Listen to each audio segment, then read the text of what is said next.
반갑습니다.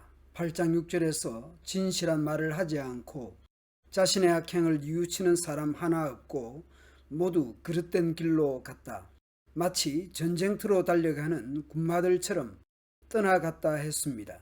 뉘우치고 돌아오면 조련만 그렇지 않은 것이죠. 이제 하나님의 심판도 예고한 대로 진행할 수밖에 없는 것입니다. 심판을 예고하시는 중에도 하나님께서는 유다 백성을 어떻게 부르십니까? 내 백성이라 계속 호칭합니다. 죄를 지어도 벌할 수밖에 없는 상황에서도 하나님께서 내 백성이라 부르십니다. 도저히 믿음, 소망, 사랑이라고는 없는 이 백성들을 여전히 하나님은 내 백성이라 부르십니다.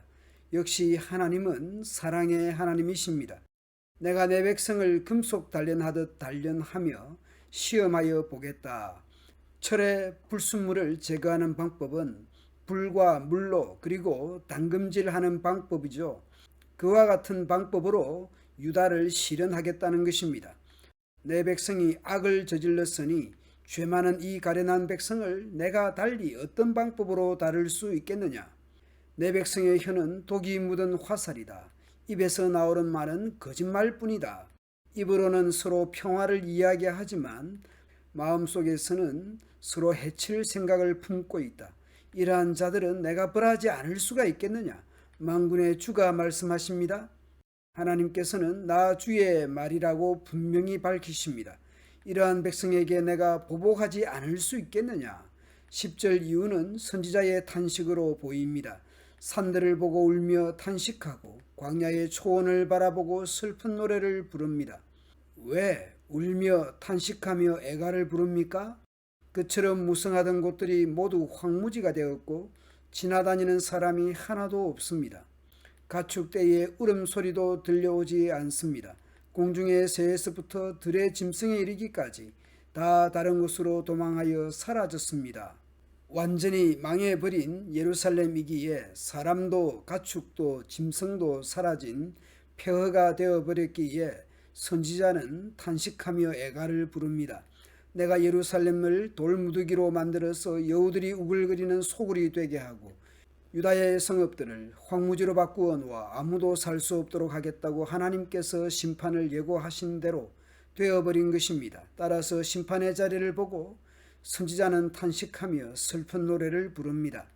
약속의 땅, 언약의 백성이 사는 이 땅이, 이 나라가 왜 망하였는지, 왜 사막에서 황폐해졌는지, 왜 행인마저 끊어졌는지 이것을 알아낼 만큼 지혜 있는 사람이 누구인가?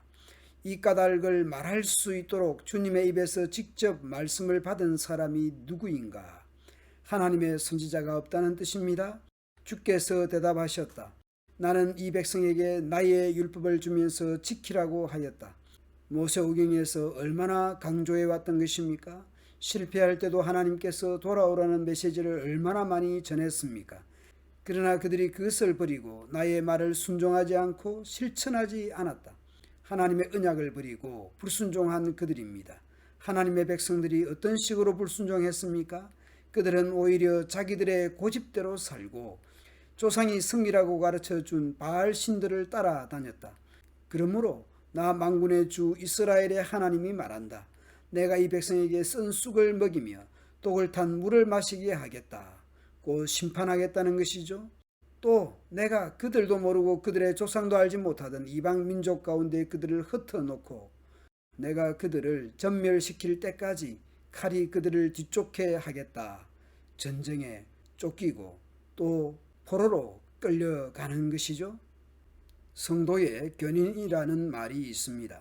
하나님의 영원한 섭리에 의해 선택받고 성령으로 거듭나게 한 사람들은 하나님의 은혜로 보호받기 때문에 결코 하나님의 자녀된 신분을 잃지 않는다는 것입니다.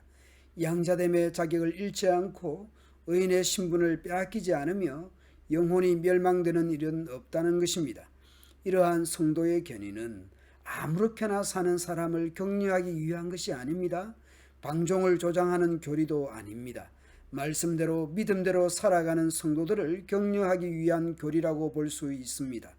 오늘 본문에서는 하나님의 심판 아래에 놓인 이들을 향해 여전히 나의 백성, 내 백성이라 말씀하시는 하나님이십니다.